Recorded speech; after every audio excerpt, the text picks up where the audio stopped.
So today we're here to talk about SpaceX, and in the chat you're going to see our latest Balerion Insights report by our associate Aiden Duusis in the chat. You can take a look at that. But a few years ago, Phil, when you were thinking about doing this, I think you said something like space is going to happen. It's about to happen, and I think it's fair to say that's almost entirely due to SpaceX. Yeah, 100%. I was just looking up right now the number of people that own Bitcoin. And so globally, it's about 6.8% of the population that owns Bitcoin. And you think about the attention around SpaceX and Elon Musk and the focus that all these companies have, but very, very few people in the world own SpaceX. I think the number is something like 0.0001%. Almost no one in the world owns it. It might even be smaller than that. And now the promise of a public company, a public SpaceX is amazing. Hearing more and more about $100 trillion SpaceX, and then I don't know if you know, Doug, what's above 100 trillion or what 1,000 trillion is. Do you know what 1,000 trillion is? What is that? Quadrillion? It's quadrillion.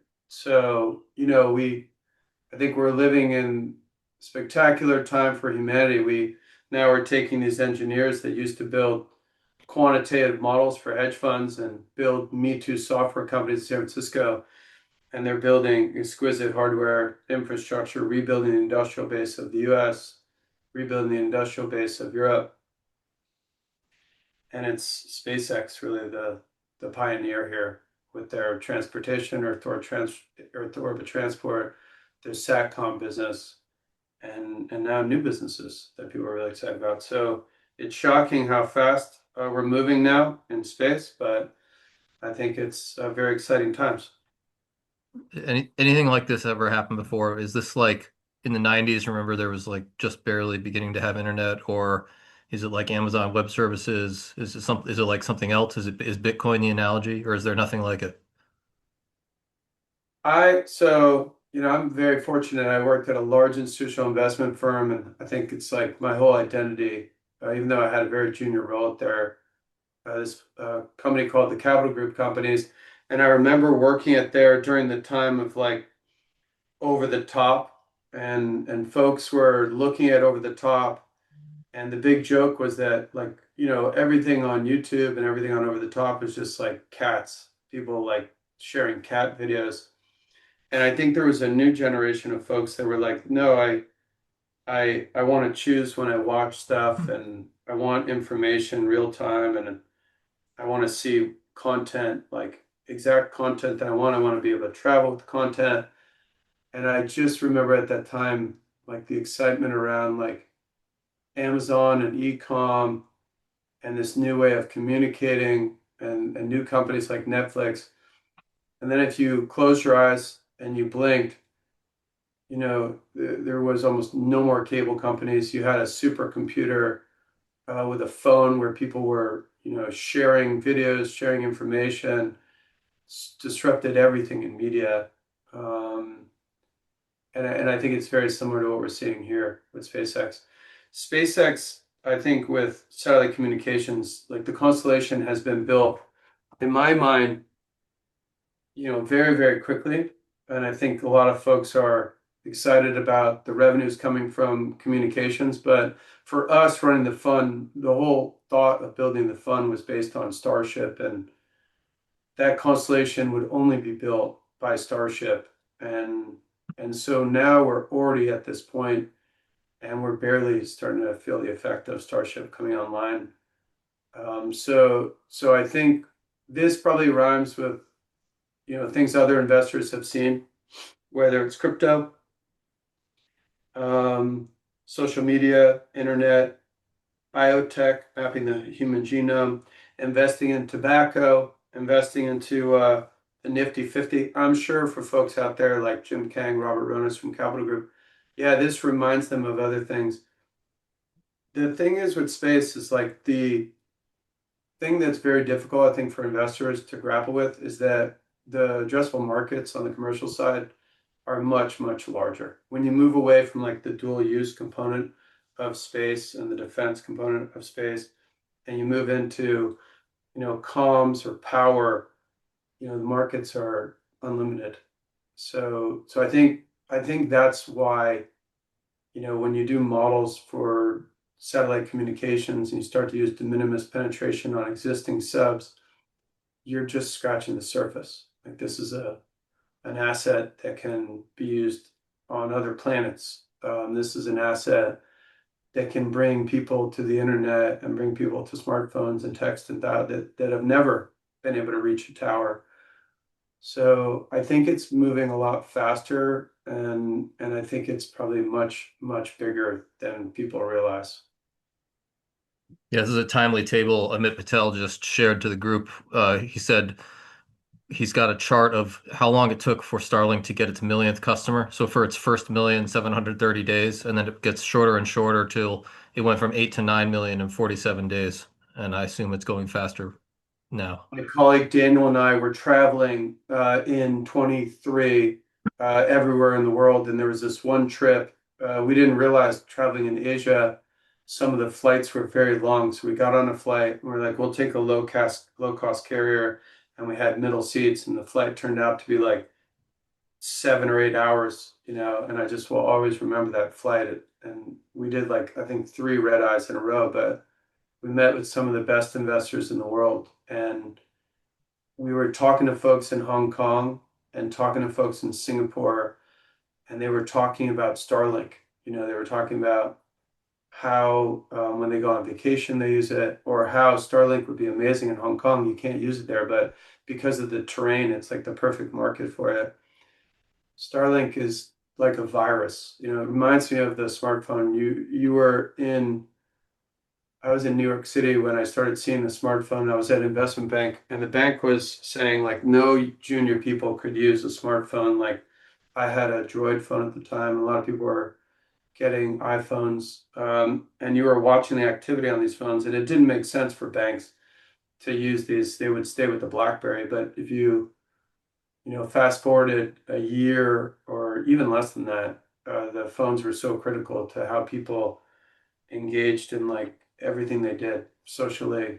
Um, their business was possibly run through that. So I think the same is true with satellite communications. It's like a virus because right now you have a you know, constellation that's short of 10,000, but you have new vehicles that are coming on. So with launch cadence right now, you have, in China, you have myriad companies that have multiple vehicles. The US now, with SpaceX, has a workhorse with Falcon 9 that runs so reliably they could do a launch like during the holidays. It wouldn't even like have any fanfare. It's almost like flying from where I am in Dallas to another part of Texas and Southwest Airlines. And then behind that, you've got these skyscrapers that can not deliver, just 20 to 30 satellites, but they can deliver several hundreds of satellites each trip. So you have larger Starlink satellites, you have, more satellites in the constellation. So the fully like democratized Earth to orbit transport market is opening up like I think enormous business opportunities for people to do stuff in space. But I think communications is the one like I think it's already a really, really big commercial market. So the stories that I hear anecdotally almost mean nothing to my mathematical mind, but I uh, I think they're interesting nonetheless. So I remember some of them. Recently, I was hearing from people that have small planes that all of the people flying on small lanes, the planes, there's like a Reddit group of all those folks who use backpack Starlink and they travel with Starlink or they have the antennas outside. So I just think now of like planes, like big commercial planes, smaller planes, all new Gulfstreams, I believe, have Starlink on them. So I just think of traveling in air now as just being like you're just connected wherever you go all the time. And that, that to me is just like extraordinary. That did not exist, I think, a year and a half ago. That's how fast we're moving with Starlink. Yeah, I've heard the same thing for like marine. It used to be scary being in the middle of the ocean. Now it's like you're just at home. Like the whole world's just connected no matter where you are. There's nowhere austere. there's no place like that you can go where probably like you should be connected. I think you have to make a decision. You have young kids, we have young kids, and you probably shouldn't be connected all the time. But I think that luxury for security, for safety, we have a great investor in Houston, Texas, and they love Starlink. And so they have a ranch, and the ranch does not get like traditional satellite phone or traditional internet. And so they would have to kind of like, if they were at the house, they might have to drive out in their truck to a part of the ranch to get satellite service, cell service to make a call. And it could be like an emergency call for their business. And so now Starlink is like something that they're just like, they're trying to figure out, should I have Starlink not only at the ranch, but like this is better service if I have it at my home in River Oaks or in Dallas. I have it when I travel to Burning Man, but like it's right underneath me right now, Doug, and I'm using it as a foot warmer. So it's like the resiliency people have, I think, with having these products, I think very quickly you realize like these are better products. It's like economically better or it's better service. There's something and it reminds me so much over the top. At the beginning, over the top, it was like I just want to see one or two shows, and then your habits got totally rewired, or maybe they knew your habits were changing, and it became like I cannot watch a show with ads. That's just not an option. And so the whole industry had to change. I think the same thing with Starlink. Starlink is going to create, whole new models where people are using communications in areas where they couldn't get communications, and they're renting that out to their neighbors in India. We don't want to build towers.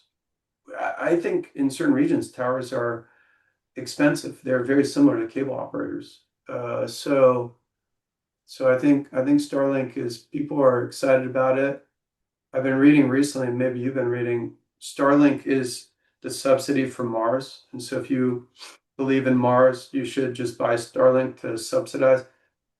I don't think you have to do that. I think it's a great product that everyone should have. We have an audience question about Mars, very important from Larry Chiarello at Skyview Investments. He says, if humans colonize Mars, does Santa have to visit off planet? Oh, that's a great question. Yeah. That's like sometimes the kids now they ask these complicated questions about Santa, and I'm like trying to figure out like how I answer this. Very short answers, I think, is the answer. On Mars, he'll probably have to figure out a way to work not with deer, maybe work with moles because a lot of activity on Mars will be like under the surface. I know Palmer's been talking a lot about subterranean, but on Mars, like one of the keys to Mars is being like under Earth, so that's why the Boring Company is such a good fit there.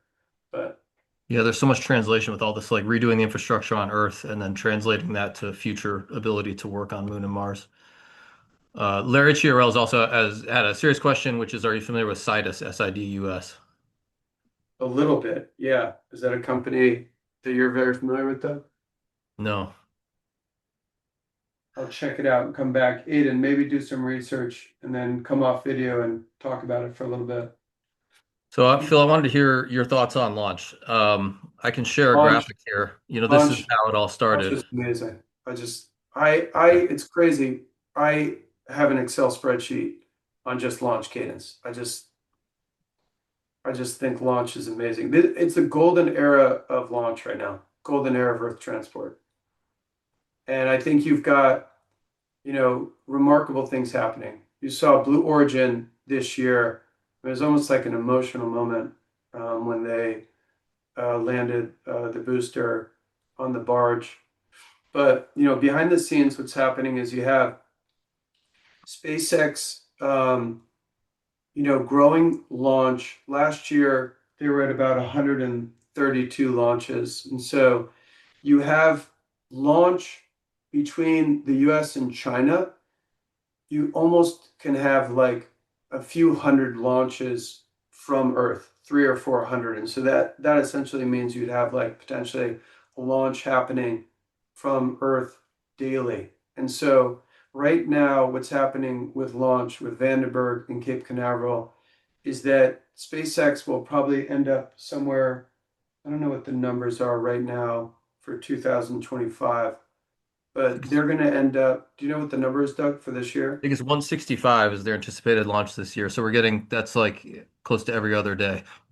It's like amazing, the launch cadence now. So you have companies that are trying to manufacture off Earth, and they need access to reliable, frequent launch. You have companies that are launching satellites for different like capabilities that governments want. Now they have access to launch, like very frequent launch. So behind this, you've got, the Chinese are doing well, have multiple companies. They're working on their larger vehicle to match Starship. That'll be online maybe in 3 years or 4 years. You've got companies like Blue Origin now that's making great strides in launch with their large vehicle. You've got companies now revitalized like Relativity. Relativity quickly could become the number two player in launch in the next couple of years with Eric Schmidt now at the helm of that company, especially with the infrastructure they have. There's a public company in Rocket Lab that's a $40 billion company, and they are successfully launching and are having very, very, very few issues. So I think we're moving away from a world where launch is thought of as like this extraordinary feat and everyone celebrates it. And it's very customized, very expensive. And now you just have a fully democratized access or democratized world where accessing space is it's just convenient. A few years ago, I was shocked. I forget where I was. We had a space meetup, and it was in Florida or Texas, I think.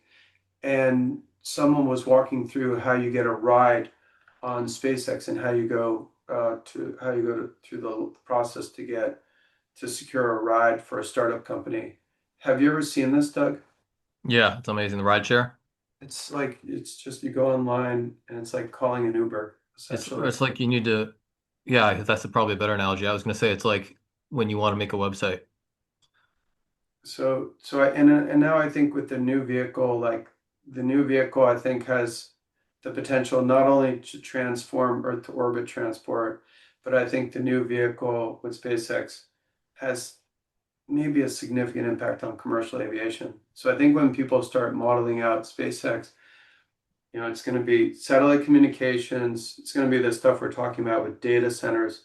It's going to be transport to space. But I think there's like whole new areas where they'll be getting significant revenue streams in transport.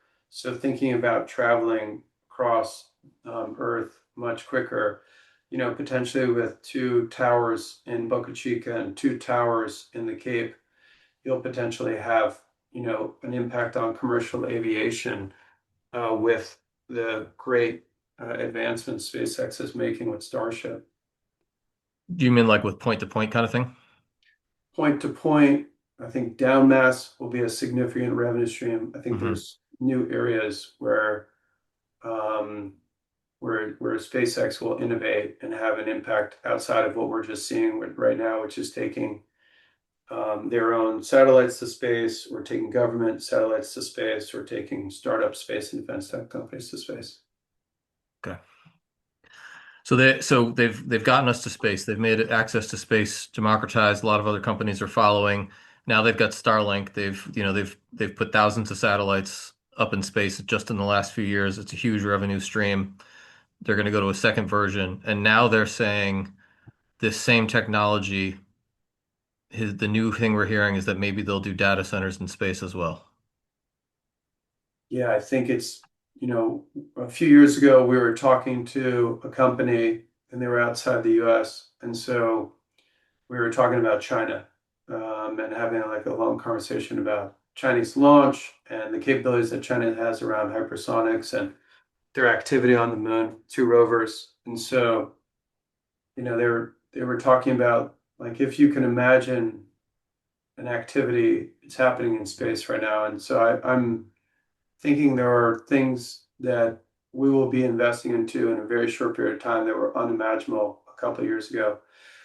So I think there are a lot of companies that are focused on AI, and now we're seeing energy efficient companies or power companies start to focus on AI because AI has a real power problem.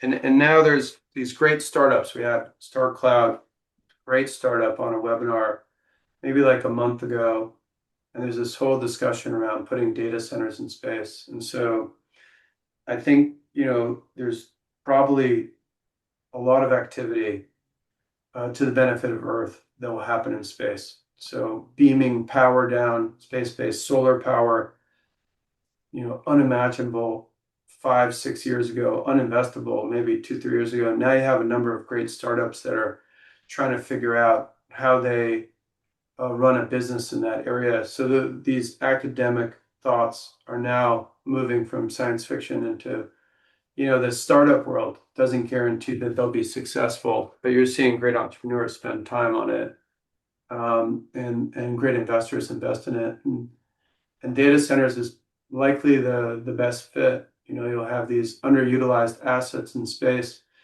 that can serve like almost as dual use, where they're operating for the benefit of manufacturing off Earth, or maybe operating data centers in space. Data centers in space, I think, with launch costs coming down, access to launch increasing, we have essentially elevators to the sky.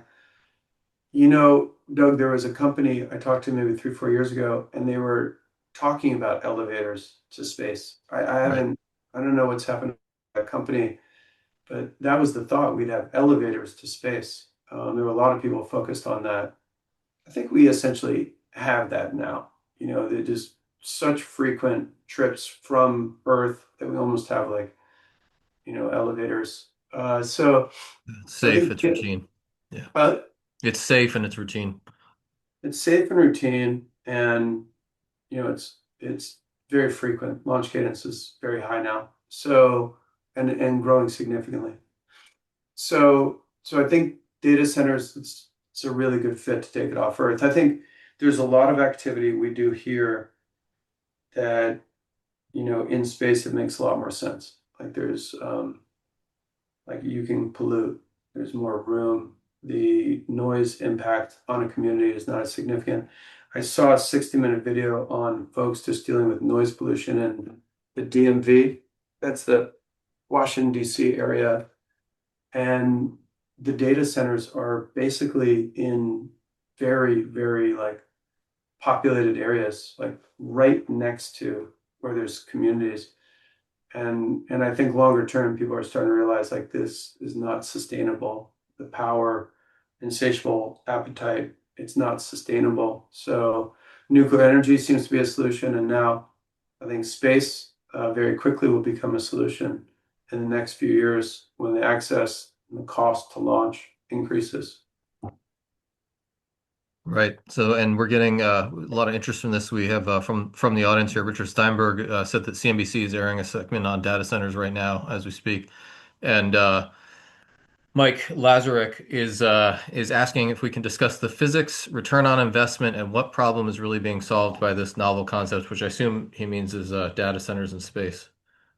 I think, so any physics questions are, you know, do we have anyone on this Zoom right now that was physics student of the year, 1998, Trinity College, Hartford, Connecticut?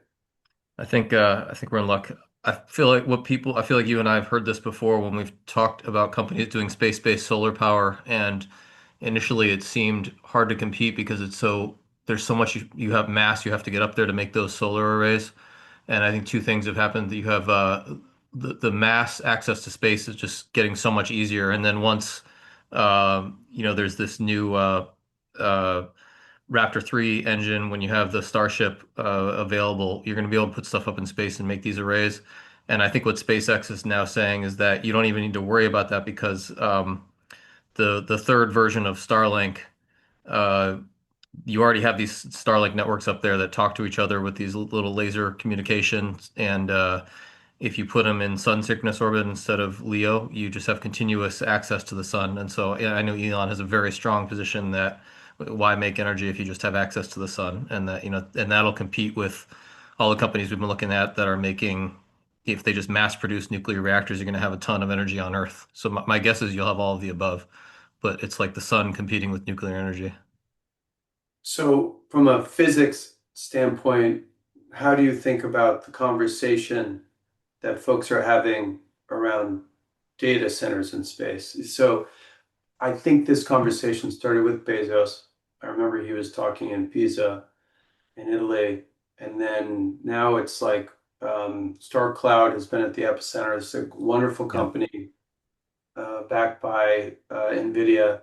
Um, and you've got obviously Elon and Google now. Speaking of, from a physics perspective, what's your take on what's possible here in the near term? Does this feel like, and maybe you could compare that to kind of how you think about vision and fusion, where you're like, this is, I understand this, but so I'd love to Yeah, hear. we've gone a lot deeper in fission. I mean, we really got into that, got our arms wrapped around it, and then it seems like with 2026 coming up, it's like this question of data centers on Earth versus space, and fusion seems to be, uh, that seems to be up and coming and really moving fast. We had that news with TAE recently. The first time we had, there's not that many public fission companies. You have NuScale and Oklo, and then now it looks like in 2026 we're probably going to have a public fusion company related to TAE. So we're talking about just the physics of it. I think it's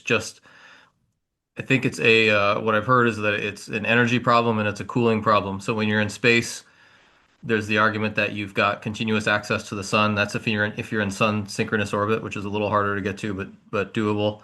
And then the cooling problem is said to be very hard because you don't have convection in space. You're in a vacuum. You have to do radiation. But I think that the Starlink satellites have kind of already addressed a lot of those problems. So I think what's happening with SpaceX is they're leveraging things they've already figured out as they're iterating on Starlink. They're already on version 2, and they think that they can, and they're already talking to each other with lasers. They think they can just iterate on that.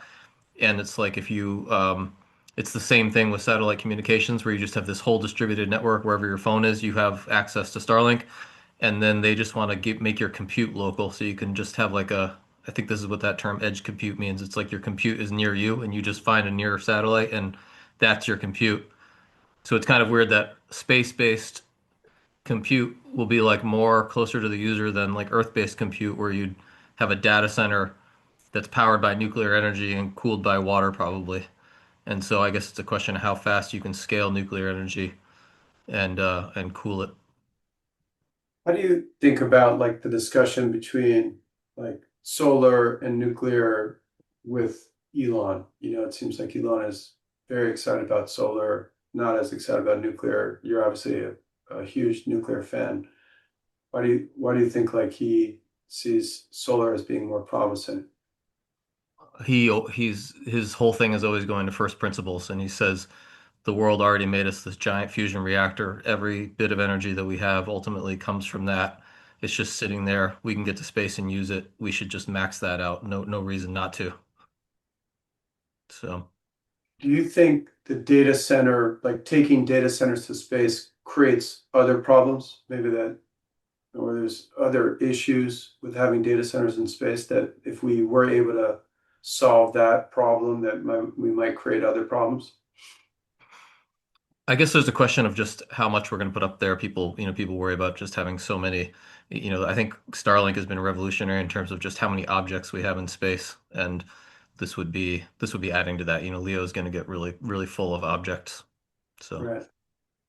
yeah. Yeah, it's very interesting trying to figure out like the size of the data center opportunity off Earth, how big the constellation will be, and then it's really interesting. There's been this whole thought on $100 trillion SpaceX, and it's like you have, the Starlink business is probably worth 20 to 30 trillion. Like if you were to do 100 trillion, you have to do like a sum of the parts and try and figure out where you'd get like really big markets in the data center market off Earth.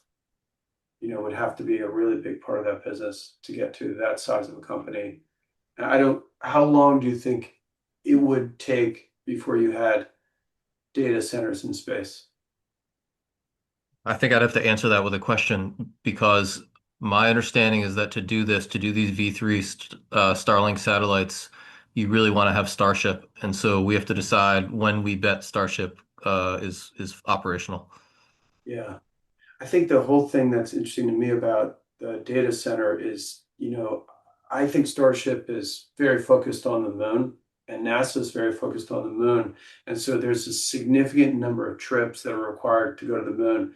And so in 2020, when we started the fund and started kind of like thinking through different companies, we would always come back to our propulsion companies and the bottleneck was always launch or propulsion. And Mhm. so a company would have the thought of building a constellation of communication satellites or something off Earth, but they couldn't do that because launch wasn't available. And so the moon, I think, is going to dominate Starship for a while. So the thought of data centers being something that's investable over the next 2 or 3 years or 5 years, I think, unless the moon accelerates in the next 12 to 18 months and Starship accelerates and has enough trips to the moon, I think the data center, while it's interesting, it doesn't seem like it's very investable for folks looking at SpaceX.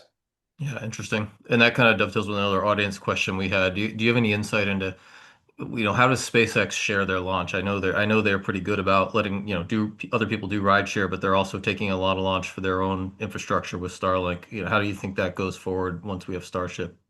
I think that um,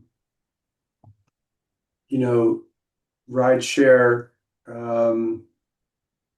I think Starlink will be the focus for the company.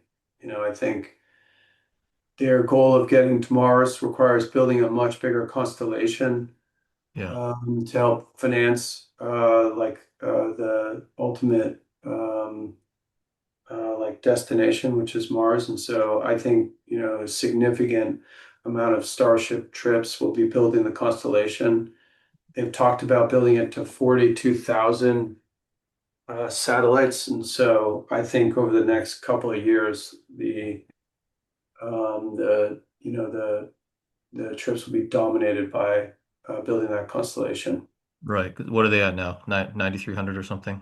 I think they're around 10,000. So it's really 10,000. interesting to model out because when you model things, it's like I don't know how to explain this, but you're like, you grow something at 25 or 30% or something like that. I don't know what SpaceX is growing at launch this year. The last couple of years, they've been growing at like Well, 30%. they were less than 100 2023, and now they're at 165. They probably easily go over 200 next year. So maybe, they're going launch at 15-20%, but now you have a new big vehicle. So if that can launch monthly next year, 12 launches, and they take, 100 tons. 300 satellites, how many satellites Oh, can they pick up at a trip? yeah, I think that's about right. They're bigger though, maybe less. The V3 satellites are quite a bit bigger, but That'd say be 200. 4,000 satellites alone if they can do monthly. If they can do 2 times a month, talking Mhm. about maybe they get 10,000 satellites from just Starship. So the constellation could be rebuilt in 12 to 18 months if they can get the cadence of Starship to be Yeah. at twice a month. That's remarkable, you know.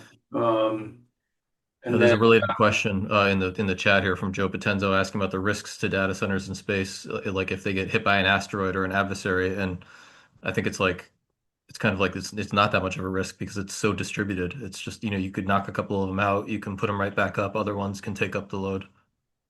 I think that resiliency is like you have such a big constellation that they're like easily replaced now. Because, SpaceX has a constellation, but not all those satellites are working right now. And then some of them fail, but it really doesn't have an impact on the business at this point because they're launching frequently enough to replace those, or they have enough satellites. So, Yeah, I feel like that's a theme in the space industry in general. I mean, it used to be these extremely high value, or same as the military too. It's like the military shifting from these high value ships and destroyers and carriers going to just like mass drones and everything's just replaceable and you reproduce it in space. Maybe we're seeing some of that with these satellites. They're not very precious. You just keep making them, putting them up. Yeah, yeah, absolutely. I think that's like the world of SpaceX and Anduril is you build things cheaper than were built in the past, and you build them much faster. And so like this modular structure of building underwater vehicles, autonomous underwater vehicles, probably similar in the satellite business. Like you're launching those satellites in the past, you had to worry about like how they fit into a vehicle and there's such precious cargo, but maybe now you're just bungee cord and throwing them into space and seeing what happens and making sure they get, see if they get in the right place. But yeah, I think I think the world has definitely changed on how customized we used to do things, how expensive the things were, and now that world it doesn't exist anymore. And space is like the perfect sandbox for all this innovation that's happening around that, where you're testing new technologies or so it's interesting on the data center stuff. Um, my math would have been like the satcom business is maybe the most valuable asset in the world, Starlink, maybe the most valuable asset behind the Bitcoin or something similar. That I think for most people has been like, the bull case on this company for a while, maybe a year and a half or 2 years, because you could just take a model and do de minimis penetration on existing subs, and you get to like one of the largest companies by revenue that we'd ever seen, bigger than Aramco, bigger than Walmart. And now you've got this thought that, you know, you can have SpaceX as much, much more than that. They can be a transport company, plus they can be a company focused on communications, plus they're probably the dominant player on the moon. The moon, the US is very focused on the moon, China is very focused on the moon, India is very focused, Japan. Having access to the moon for helium-3, having access to the moon for launch is strategically very important. And SpaceX, I don't think at the beginning of 2025, and NASA at the beginning and throughout 25 was not very focused on the moon. I think 2026 is the year of the lunar economy. I think SpaceX will be very, very focused on the moon. I think Isaacman is great, great addition to NASA. The helm there, I think he's very focused on the moon. And so if you listen to what people are talking about, the moon is very important. So my thought had been SpaceX has a good comms business, launch business, and then behind that they've got this great Martian business and lunar business, and the lunar business is much nearer term than the Martian business. And now I think what we're seeing like they want to play in way more markets. Like they want to insert themselves into like the issues that we're having around data centers, noise around data centers, energy usage around data centers. Sure, there are some places where you can have data centers in Texas where it's like not going to bother a lot of people. But there is a problem that we have with data centers on Earth. There is a problem we have with manufacturing goods on Earth. There are problems that space addresses. And I think now that SpaceX is solved for launch, and I think their eyes are clearly set on getting to Mars. I think Elon is starting to figure out like, well, what are the other learnings we're taking from our activity in space? And it's like, I think it's going to shock all of us what SpaceX is going to be capable of doing. Yeah, they've been foundation building, and then there's just so much you can build on that. It's like the cars, the electric cars. They started out as being like just very quick cars. They had problems with the glove box. And now the full self-driving car that they have, the newer version, I mean, you can get in that car, go through construction sites on your way from Dallas to Bentonville, and like it can navigate anywhere. And it's like, probably like safer driver than I am. So I think this same group that's built like these amazing electric cars now is taking all these key learnings they're getting from launch and activity in space, and they're starting to like figure out, these new markets they can go after. And, SpaceX's people, they're a dominant player in the AI market. So they know that market really well. So not only do they know the space sector, but they know the issues in AI with Grok. Right, right. So then that would bring us to this news on a SpaceX IPO. What you kind of got to it before when you were talking about this potential, you're trying to tally up the different businesses to be $100 trillion company. What do you think of this IPO of SpaceX in 2026? Yeah, I think it's like one of the most important events in my lifetime. I just turned 50, November 13th, 2025. SpaceX at 1.5 trillion would be the 13th largest company in the world, public company. I love the number 13, so it's just like a great sign. But yeah, I think this will be one of the most interesting companies for people to follow. When you invest now in a software company, it's very, very different than when you invest in a hardware company. Like you visit a launch of a space company, it's almost like a religious event. When you go visit Anduril and you see Palmer Luckey walking around, you see the hardware all around, it's very different type of investing. I don't know how to describe it. And in an era where like the information we get is fully like available all the time in a time period when like if you're an investor or a trader, like you don't stop ever. You work wherever you want, whenever you want. The crypto market runs all the time. I think one of the biggest challenges has been that the most interesting company in the world has been accessible to almost no one. You have to be like an extraordinary pension investor, a great family office. You have to be someone that's connected. And so now that great company, being built in Texas is open for regular investors, Main Street investors now. Right. And I just think that's spectacular. I think we've had a problem with companies in the public markets. It's very expensive to be public. A lot of public companies, a lot of private companies are deciding to stay public.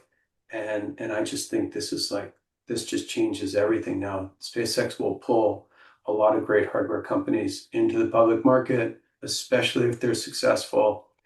I think, the raising awareness to this category for more investors, I think is just going to be spectacular. I think what's happening in nuclear energy, the renaissance in nuclear energy, I think the renaissance in propulsion, I think the US in a race against um, China with the moon. I think El Segundo, which everyone in El Segundo is excited about being in El Yeah. Segundo in LA now. It's amazing to me. Like the race against El Segundo versus Munich with the rise of Germany.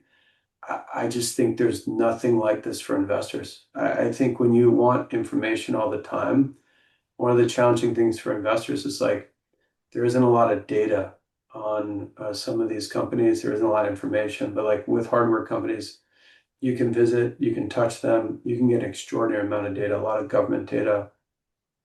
So I think the IPO of SpaceX is obviously a seminal moment for the new space economy, but I think it's much, much bigger than that. This potentially can be one of the largest companies ever.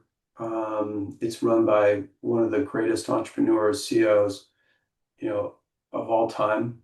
So I just kind of think of this as like almost like when Jobs created the smartphone. It's like that important. I don't know in my career if I've seen something as important that investors should be paying attention to as the IPO of SpaceX. And I think it'll pull so many great engineers out of great schools in Michigan and Indiana and Texas to want to be in the industry.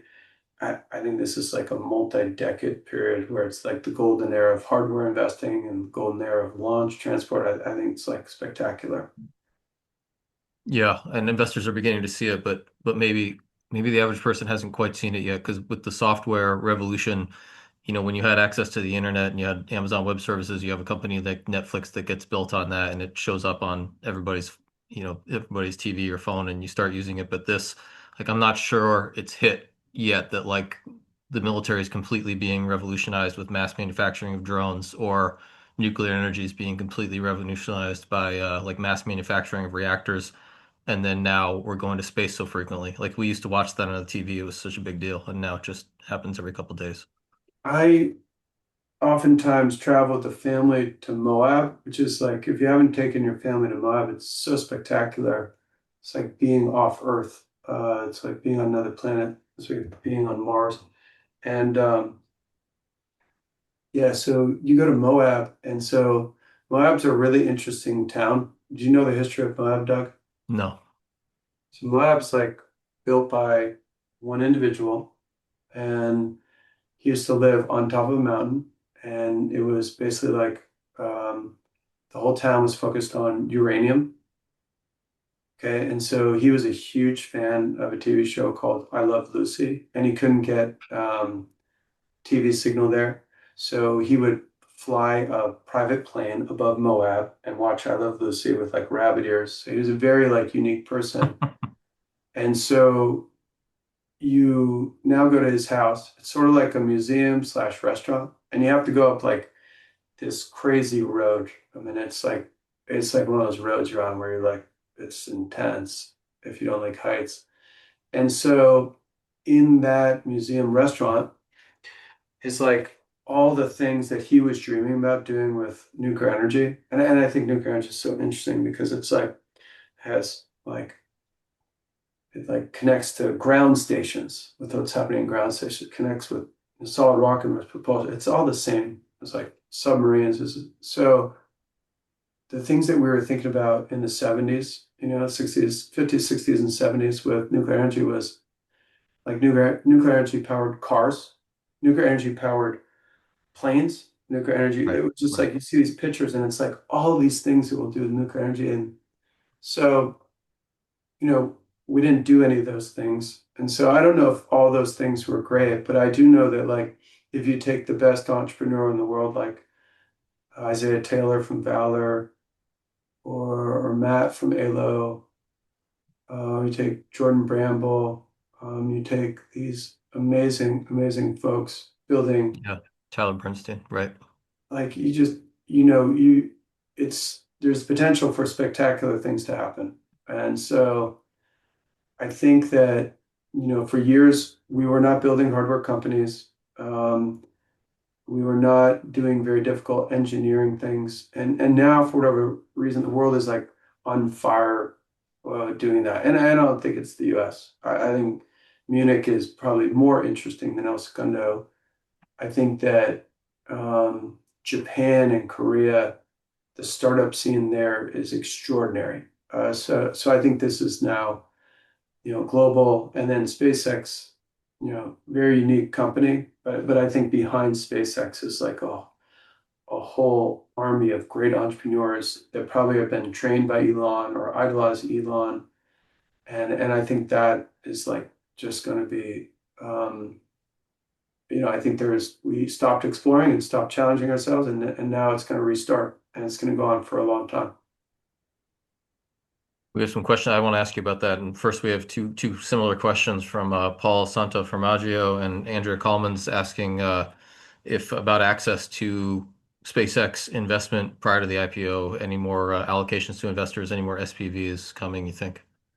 It sounds like now SpaceX is mostly done, and they're preparing, meeting with banks and preparing for their IPO. So it sounds like, the opportunities for investors to invest, they'll have to wait for the public offering for the company.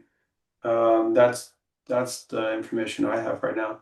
They have raised enough capital in the last couple of rounds that they're just preparing for the IPO. We'll focus on that. I'm sure that'll be a lot of work for their bankers and a lot of work for their CFO and team. A crazy story is I was working in LA at the capital group companies, and I don't know what year this was. This might have been like 2008, but I went to visit when the IPO of Tesla was going on. So I was working with my good friend Tom Lloyd. Tom's like, "Will you go over and check this out? I have to be at another meeting." And I was like, "That sounds amazing." And so I sat in that room with the bankers on that Tesla IPO, and Elon was in that room, and he never spoke during the meeting. People asked questions, and his team spoke. He just never spoke. And I think this might have been like, I don't think the phones were that big, so I don't think he was like. And I just can remember that moment. Like It was yesterday. It's more than 17 Hmm. years ago, I think. And so now I just think about like this is almost like it's happening again, isn't it? Like at that time, Tesla didn't have a car; they just had a tiny little car. It was like a similar to like a another car in Europe, and they were trying to build a big sedan. I think they were using SpaceX engineers, is what I've heard. And and now look where that company is. Imagine 17 years from the IPO of SpaceX. So that year would be like 2042, 2043. I mean, maybe that's when we have a quadrillion-dollar company. Maybe it takes 17 years. Yeah, I think you basically answered my next question, which is what do you think about the valuation? Do these multiples that we're seeing with SpaceX echo what you saw with Tesla? I just have no idea. I remember being in a meeting with Capital Group and my boss at the time, Jim, someone asked him a question about valuation. It was on like a company that did extraordinarily well that he was excited about. And I was a great investor. And he just was like, he just ignored the question, wanted the next question. And I was like, I asked him afterwards and I was like, did you not know how to answer that? He's like, you know, you can't worry about valuation. If valuation keeps you from investing into a company that long term you're really excited about and you think it's going to be a much bigger company in the future, like valuation is just uh, so that I couldn't tell you we don't invest in public companies, we invest in private companies, but I think right now the tailwinds behind space, behind defense tech, we have a fully democratized launch market, okay, with access to space. We have very good tailwinds coming from geopolitical events. Europe is rearming. It's the beginning of space. Like it's taken a while to get where we are, but it's just the beginning. And it It's the starts beginning. probably with this IPO. And this infrastructure that we're all going to be able to build on, all these other companies, it's SpaceX building that initial foundation. It's SpaceX, yeah. It's either SpaceX building that foundation and everyone builds on top of that, or they have a dominant position and they, are like the foundational company in the category, or they created all these companies, the Any Signals, the Northwoods, like everyone has come from them, and now they've built this whole ecosystem. So the next great launch company, great propulsion company, in-space transport company, it might just be coming from this like incredible, this incredible juggernaut. Okay, last question. How do you think this affects institutional investors? We've already seen a couple. You mentioned Rocket Lab. We saw another IPO this year in the space economy, and then we have SpaceX. So is space fringe anymore? Or how do institutional investors view investing in space now? Yeah, I think it is no longer fringe. I think space and defense tech are the foundations that like you build a portfolio around. When I was much younger, we were like having a teenage discussion, and it was like myself and a couple of good friends, and Doug was there. And this group of people was like a couple of people played um, hockey in college at Ivy League schools, and then a couple of people went on. One went on to like become a national champion for a soccer team. I think they just won the NCAA. And then there were some other people. One was a Rhodes Scholar. He used to run the international affairs for the U.S. government. So it was a great group of people. And then one of my friends, but everyone in this group was sort of a delinquent at this stage of their life. And so one friend, looked at Doug and was like, Doug, you're the foundation upon which I want to build a family around. You're the structure of it. So that's Doug's. And I kind of think of SpaceX as kind of the same thing. It's like I have a family, um, and I want them to be in an anti-fragile investment, a durable investment. So I'm going to build a portfolio of companies. That seems like the prudent thing to do. This is an investment advice. But gosh, I think it's really hard to do any sort of math and not put SpaceX at the very center of everything people are doing right now. SpaceX or maybe a space company. Maybe it's just a space and defense tech company with the tailwinds they have long term, with the impact they have on humanity. I think it's very hard to argue against these companies being the best positioned companies currently, and maybe 10 years from now, and then maybe, even longer than that. At the firm I used to work for, Capital Group, there was an investor. He was an amazing person. His name Bill. And Bill Hurt would always be like, for me, my job, Bill was one of the greatest investors in the world. He started a company I think he started a company called Dean Witter, or he worked at Dean Witter as the fourth employer. And then that meant he was the fourth employee at Morgan Stanley. So Bill was a legend. And so Bill was like, for me, I have to worry about this investment.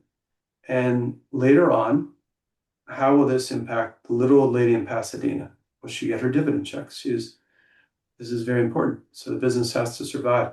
And I think that's how I think about space companies and SpaceX is like, is there another area where like you want SpaceX to be in a portfolio because they are the disruptor in everything you see. So you're always worried about like, is something going to happen or my company loses a big market or loses a customer?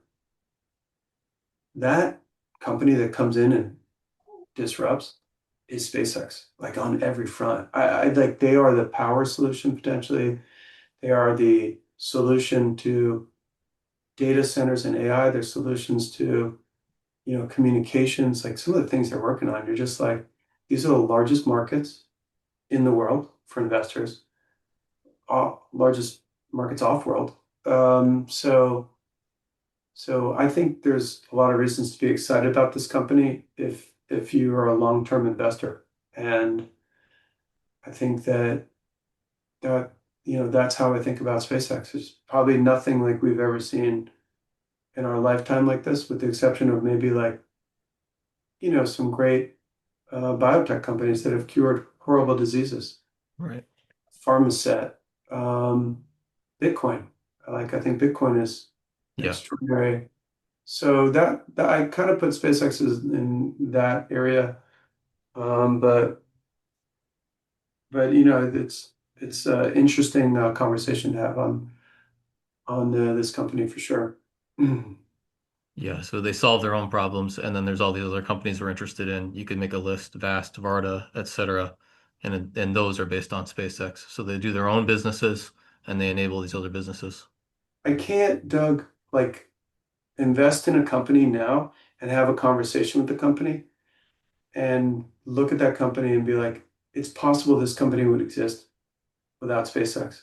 It's just like amazing the connectivity they have to everything, whether it's like, edge computing you mentioned before, whether it's like ground stations, anything in communications.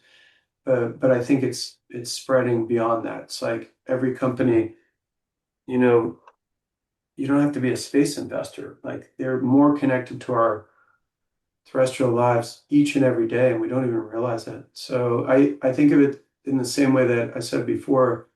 SpaceX will have a launch of the Falcon 9 workhorse, and it will launch, and everyone will probably be asleep. People will be asleep. Like they will launch, and there will not be a lot of fanfare because they've just made everything that they do routine. And it's like that new engine you were talking about, the third version.